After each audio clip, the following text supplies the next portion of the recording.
Hello प्यारे बच्चों, परासरण दाब क्या होता है ये हम पिछले वीडियो में देख चुके हैं। इस वीडियो में हम पढ़ेंगे परासरण दाब के नियम। तो परासरण दाब के दो नियम होते हैं। पहला है चार्ल्स वान-टॉप का नियम और दूसरा होता है वाइल्स वान-टॉप का नियम। तो इनको याद करने के लिए हमने ट्रिक्स बना रखी है। ट्रिक्स में देखो, ट्रिक्स है चार्ल्स वात का नियम। क्या है? चार्ल्स वात का नियम। तो चा फॉर चार्ल्स और वो सारा है लास्ट में, तो इसमें सांता कांस्टेंट रहेगी।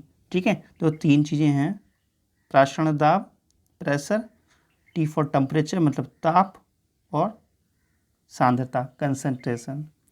ठीक है, तो इस ट्रिक्स के अकॉर्डिंग सांद्रता क्या रहेगी? यहाँ पर कांस्टेंट रहेगी, सी इक्वल टू कांस्टेंट। अब सांद्रता तो मैं कांस्टेंट कर दिया, बचा क्या? परासरण दाब और टेम्परेचर, तो पी समानुपाती टी के। ठीक है, तो हम कह सकते हैं स्थिर सांद्रता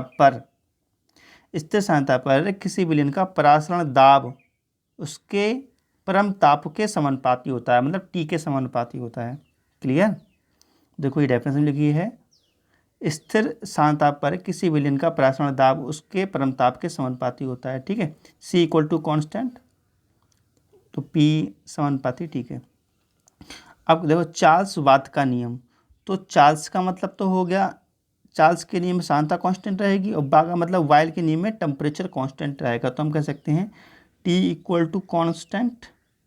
तो बच्चा क्या क्या? पी बच्चा और सी बच्चा। ठीक है, तो हम कह सकते हैं स्थिर ताप पर किसी विलयन का परासरण दाब उसके सांद्रता के समानुपाती होता है। ये वाइल्स का नियम हो जाएगा। ठीक है, जो नीचे लिखा है देखो जरा, देखो बेटा लिखा है स्थिर ताप पर किसी विलयन का परासरण दाब उसकी सांद्रता के समानुपाती होता है। तो यहाँ पर देखिएगा टी इक्वल टू कॉन्स्टेंट है और पी समानुपाती है सांद्रता के। अब विलयन की वान-टॉप समीकरण क्या होती है? अभी हमने पढ़ा है विलयन का जो वान-टॉप समीकरण हम पढ़ने जा रहे हैं। तो बेटा चार्ल्स के नियम से ये समीकरण पहली समझ में आ गई होगी, वाइल्स के नियम से समीकरण दूसरी समझ में आ गई होगी। अब देखें फ्रॉम इक्वेशन 1 और 2 से पी समानुपाती है टी के, तो पी समानुपाती किसके है? सी के, तो पी समानुपाती हम लिख सकते हैं सी टी के। क्लियर?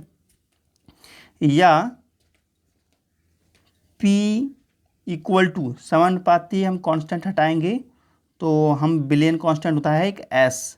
विलयन कांस्टेंट क्या होता है? S। कहीं कहीं S भी यूज़ करते हैं किसी बुक में, कहीं कहीं R भी यूज़ करते हैं। ठीक है, तो हम S यूज़ कर लेते हैं।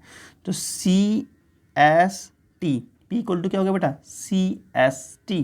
देखो नीचे लिखा होगा, ये समझते हो? चलो, तो वो P इक्वल टू क्या हो गया? CST या SCT। जैसे S क्या है? विलयन स्थिरांक है।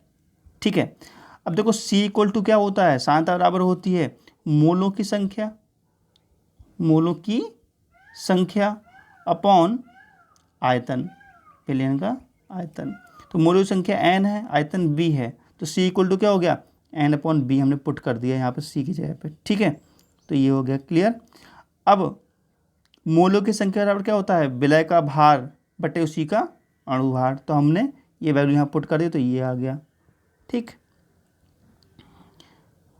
अब इस प्रकार ये समीकरण प्राप्त हो गया। तो दो तो समीकरण प्राप्त हो गए हमारे लिए। समीकरण दो काफ़ी प्राप्त हो गए। देखो देखो 1 2 और यहाँ पे 3 और 4। तो समीकरण 3 और 4 के लिए देखो, समीकरण 3 और 4 के लिए देखो P equal to CST SCT और PB इक्वल टू W/M/ST। ठीक है, इन दोनों के लिए हम क्या कहते हैं? वान-टॉप समीकरण कहते हैं या विलयन समीकरण कहते हैं। ठीक है, अब हम देखेंगे बाष्प दाब क्या होता है और बाष्प दाब में अवनमन क्या होता है। ठीक है, तो बाष्प दाब क्या है, बाष्प दाब में अवनमन क्या है, तो हम नेक्स्ट वीडियो में देखेंगे, क्योंकि वीडियो पढ़ना लंबा हो जाएगा। ठीक है बेटा, तो मिलते हैं नेक्स्ट वीडियो में। Okay, bye bye.